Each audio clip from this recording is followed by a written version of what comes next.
अमित जी, ये आपका तीसरा चुनाव है जो आप बिहार में आपके उसमें संरक्षण में देखा जा रहा है। तो 2015 में जो है आप दूसरी तरफ थे, ये नीतीश जी और लालू साथ में थे, आपकी हार हुई थी। उसके बाद 2020 में आपकी जीत हुई। इस बार इस चुनाव में आप क्या देख रहे हैं? क्या आंकड़ा दीजिए कि कितनी सीटें आएंगी आप एनडीए के लिए? देखिए, आंकड़ा देना तो बहुत दिक्कत होती है, परंतु मैं आपके चैनल के माध्यम से देश भर के दर्शकों को इतना जरूर बताना चाहता हूं कि इस बार हम 2/3 बहुमत से ज्यादा सीटें जीतकर बिहार में सरकार बनाएंगे। मैं जब 2/3 बहुमत कह रहा हूं तब हम एनडीए की बात कर रहे हैं। एनडीए का गठबंधन 2/3 बहुमत से ज्यादा सीटें जीतकर मोदी जी और नीतीश जी के नेतृत्व में यहां सरकार बनाएगा। और मैं सारे देश के दर्शकों को ये भी बताने जा रहा हूं कि मैं जितना घूमा हूं बिहार में अभी, मैं स्पष्ट रूप से देख रहा हूं कि एक वेव एनडीए के पक्ष में है और हमारी सीटों के मार्जिन में भी अप्रत्याशित बढ़ोतरी इस बार होने वाली है। ये क्या वेव देख रहे हैं? किस चीज की वेव है ये? इतने सालों से नीतीश जी की सरकार यहां पे है, तो ये तो प्रो इनकम्बेंसी वाली बात हो गई।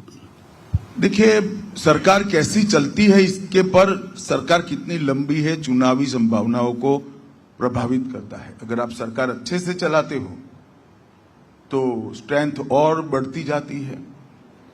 मैं निश्चित रूप से कहना चाहता हूं कि ये 11 साल में जो डबल इंजन की सरकार चली और उसके पहले नीतीश कुमार जी और भाजपा सरकार चली, इसने बिहार के अंदर ढेर सारे परिवर्तन करे हैं जी। मैं सिर्फ 11 साल की बात करता हूं। लगभग बिहार में ही इस 11 साल में 8,52,00,000 गरीबों को प्रति माह प्रति व्यक्ति मुफ्त अनाज 5 किलो मिलता है। लगभग 87 लाख किसानों को सालाना 6,000 रुपया प्रधानमंत्री किसान योजना का मिलता है। इसके साथ साथ 44 लाख लोगों को घर मिल चुका है। 33 लाख और लोगों को घर आवंटित हुआ है। लगभग 3,53,00,000 आयुष्मान भारत का कार्ड, जिसमें 5 लाख रुपए तक का इलाज, हॉस्पिटलाइजेशन, ऑपरेशन, दवाइयां, सारे टेस्ट फ्री मिला है। और लगभग इसमें हजारों करोड़ रुपया बिहार के गरीब का बचा है। जनधन योजना में 6,60,00,000 बैंक अकाउंट, जो कांग्रेस पार्टी 70 साल से नहीं खोल पाई थी, हर गरीब को बैंक अकाउंट हमने दिया है। 1,60,00,000 लोगों को पीने का पानी दिया है। 1,33,00,000 लोगों के घर में गैस का सिलेंडर पहुंचाया है। और इतने ही लोगों के घर में शौचालय बनाने का काम नरेंद्र मोदी जी के नेतृत्व में बिहार की भूमि पर हुआ है। मैं इस सबका योग बना लूं तो भी आप समझ सकते हैं कि कितना बड़ा वेव सूचित कर सकता है। और इसके साथ साथ बुनियादी समस्या है, आज बिहार का कोई कोना ऐसा नहीं है जो पटना से कम 5 घंटे ट्रैवलिंग का टाइम कट हो गया होगा। कोई कोना ऐसा नहीं है। कहीं पर भी जाइए, 2 घंटा, 3 घंटा, 5 घंटा, 4 घंटा। मैं आज ही पूरा दौरा कर आया हूं। सब लोग यही कहते हैं कि जिस प्रकार के रोड बने हैं, गंगा जी पर जिस प्रकार के नए पुल बने हैं, 10 पुल और बन रहे हैं। बिहार को रोड, रस्तों से, पुलों से जोड़ने का काम ये 11 साल में जबरदस्त अच्छे तरीके से हुआ। बिहार 2 एम्स मिले हैं, एक दरभंगा में मिला, दूसरा पटने में है। 2 नए एयरपोर्ट मिले, दरभंगा हो चुका है, पूर्णिया होने जा रहा है, पटना में एक और नया एयरपोर्ट बन रहा है। तो बिहार को एक प्रकार से विकास के रास्ते पर, पटरी पर चढ़ाने का काम नरेंद्र मोदी जी और नीतीश कुमार जी के नेतृत्व में हुआ है। और नीतीश बाबू ने 11 साल के अंदर बिहार को पूर्णतया जंगल राज से मुक्ति दिलाने का काम किया। ये वही बिहार है 20 साल पहले जहां जघन्य हत्याकांड होते थे, नरसंहार होते थे, हत्याएं, फिरौती, अपहरण, लूट, इतने सारे किस्से हर रोज अखबारों ने छापना छोड़ दिया था। जी।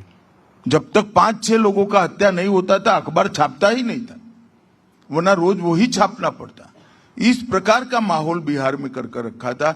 इससे पूरी मुक्ति मिली है।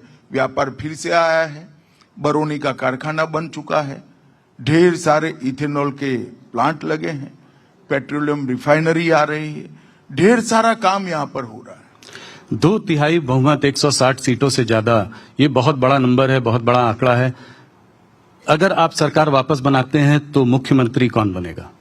देखिए, आप कंफ्यूजन फैलाने का प्रयास न करो। ये पूरा मामला कहां से शुरू होता है, मैं कहता हूं, लालू जी की बहुत मन की इच्छा है कि इनके बेटे एक बार मुख्यमंत्री बन जाएं, और सोनिया जी की भी मन की इच्छा है कि उनका बेटा पीएम बन जाए। मैं आज दोनों को कहना चाहता हूं, बिहार में और दिल्ली में कहीं जगह खाली नहीं है। यहां नीतीश बाबू बैठे हैं, वहां मोदी जी बैठे हैं। आपके बेटों के लिए कहीं जगह खाली नहीं है, और हम नीतीश कुमार जी के नेतृत्व में ही चुनाव लड़ रहे हैं। कोई कंफ्यूजन एनडीए गठबंधन में नहीं।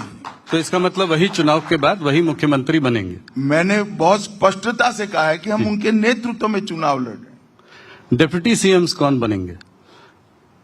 डिप्टी सीएम का जब चर्चा आएगा तब सबके साथ बैठकर नाम तय करेंगे।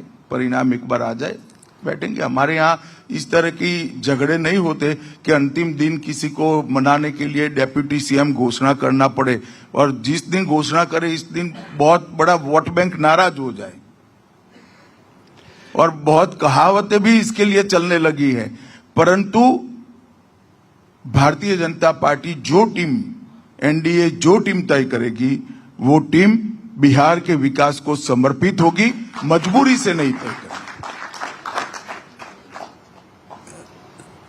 एक सवाल और पूछूंगा अमित जी आपसे।